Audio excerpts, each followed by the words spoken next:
Hello friends, स्वागत है आपका हमारे यूट्यूब चैनल कुमार सॉफ्टवेयर पे। ये मेरा जावास्क्रिप्ट का 16 ट्यूटोरियल है। इस ट्यूटोरियल में हम लोग देखने वाले हैं कंडीशनल ऑपरेटर के बारे में। कंडीशनल ऑपरेटर को ही हम टर्नरी ऑपरेटर बोलते हैं। तो आइए देखते हैं इस कंडीशनल ऑपरेटर के बारे में। ये आपका जो कंडीशनल ऑपरेटर है, जिसको हम टर्नरी ऑपरेटर भी बोलते हैं, ये आपका कंडीशनल ऑपरेटर सेम आपका एल्स इफ कंडीशन जैसा ही काम करता है, बट इसमें एक थोड़ा-सा डिफरेंट है और वो डिफरेंट बहुत इम्पोर्टेंट है, राइट? तो आपको ध्यान में क्या रखना है कि जो कंडीशनल ऑपरेटर है, जिसको हम टर्नरी ऑपरेटर बोलते हैं, ये ऑपरेटर आपका एल्स इफ जैसा ही काम करता है, लेकिन इसमें एक थोड़ा-सा डिफरेंट है, वो हम देखते हैं डिफरेंट क्या है। पहला इसका डिफरेंट क्या है कि इसका जो सिंटैक्स है, वो डिफरेंट है एल्स इफ कंडीशन के अकॉर्डिंग। क्लियर है? टर्नरी ऑपरेटर और कंडीशनल ऑपरेटर का सिंटेक्स आपका एल्स एफ जो स्टेटमेंट है उससे डिफरेंट है। तो यहाँ पर ये वर्क कैसे होता है, देखो यहाँ पर हम कंडीशन यूज करते हैं। क्लियर है? जैसे आप इफ स्टेटमेंट में आप कंडीशन लिखते थे, वैसे ही आप यहाँ पर आप कंडीशन यूज करोगे।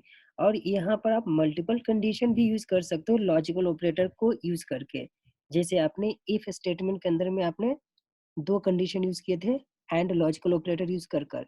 तो यहाँ पर भी आप मल्टीपल कंडीशन यूज़ कर सकते हो। तो यहाँ पर क्या होता है कि जब अगर आपका ये कंडीशन ट्रू हो रहा है, सैटिस्फाई हो रहा है, अगर अगर आपका ये कंडीशन सैटिस्फाई हो रहा है, तो ये ट्रू स्टेटमेंट एग्जीक्यूट होगा, ये प्रिंट होगा आपका। क्लियर है?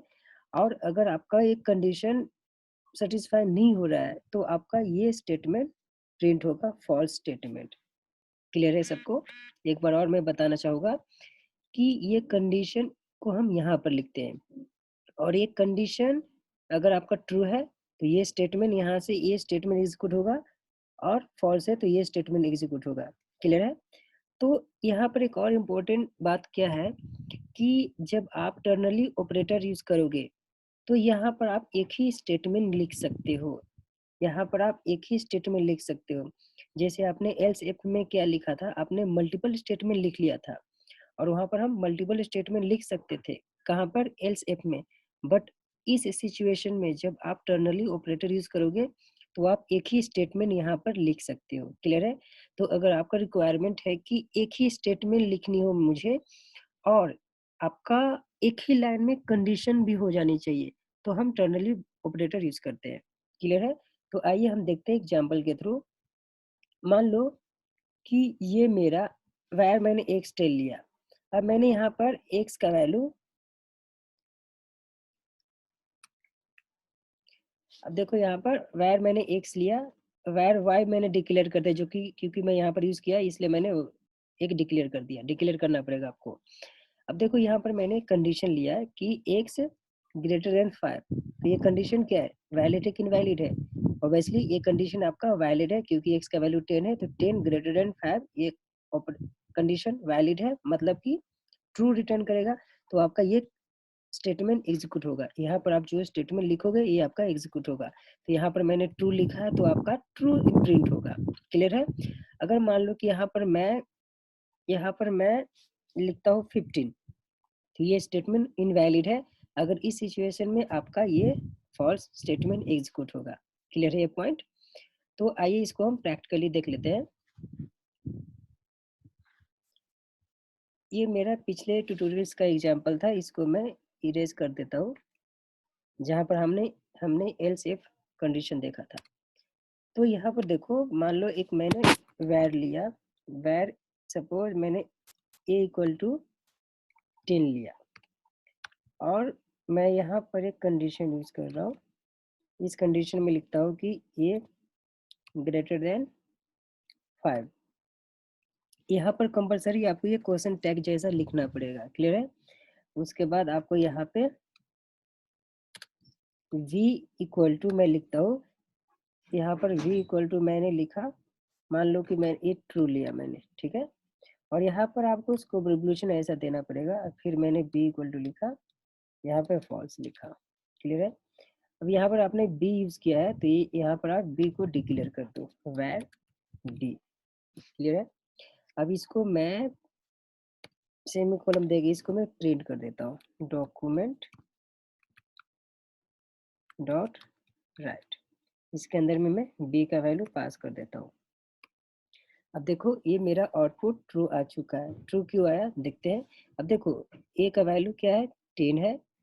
तो यहाँ पर a का वैल्यू, एक कंडीशन है यहाँ पर आपका, एक कंडीशन पहले चेक करेगा। अगर ये कंडीशन वैलिड है तो आपका ट्रू वैल्यू एग्जीक्यूट होगा, अदरवाइज फॉल्स में जाएगा। आपका ये सेम एल्स इफ जैसा ही वर्क होता है, सिर्फ डिफरेंट क्या है कि इसको हम, इसका लिखने का तरीका अलग होता है, लिखने का तरीका अलग होता है। और यहाँ पर एक और क्या डिफरेंट है कि आप एक ही स्टेटमेंट यूज कर सकते हो, एक से ज्यादा स्टेटमेंट आप यूज नहीं कर सकते हो। क्लियर है? तो ये था आपका टर्नरी ऑपरेटर और कंडीशनल ऑपरेटर। तो यहाँ पर आप इसको और शॉर्टकट भी लिख सकते हो। आप इसको शॉर्टकट कैसे लिखोगे, तो यहाँ पर जो बी आपने दिया, यहाँ से बी लिखने की जरूरत नहीं है। यहाँ से बी मैं डिलीट करता हूँ और डायरेक्ट यहाँ पर मैं, यहाँ पे इस पॉइंट पे मैं यहाँ पर b इक्वल टू लिखता हूँ। क्लियर है? और यहाँ पर आपको ये भी लिखने की जरूरत नहीं, इसको मैं लास्ट में यहाँ पर क्लोज करता हूँ। ठीक है? तो आप इसको शॉर्टकट भी ऐसे लिख सकते हैं। क्लियर है पॉइंट्स? और यहाँ पर जो ट्रू है, यहाँ पर आप कोई स्टेटमेंट भी लिख सकते हो कि दिस इज वैलिड, और फॉल्स की जगह पर कुछ और स्टेटमेंट यूज कर सकते हो, दिस इज इनवैलिड। क्लियर है? तो मेरा कहने का मतलब क्या था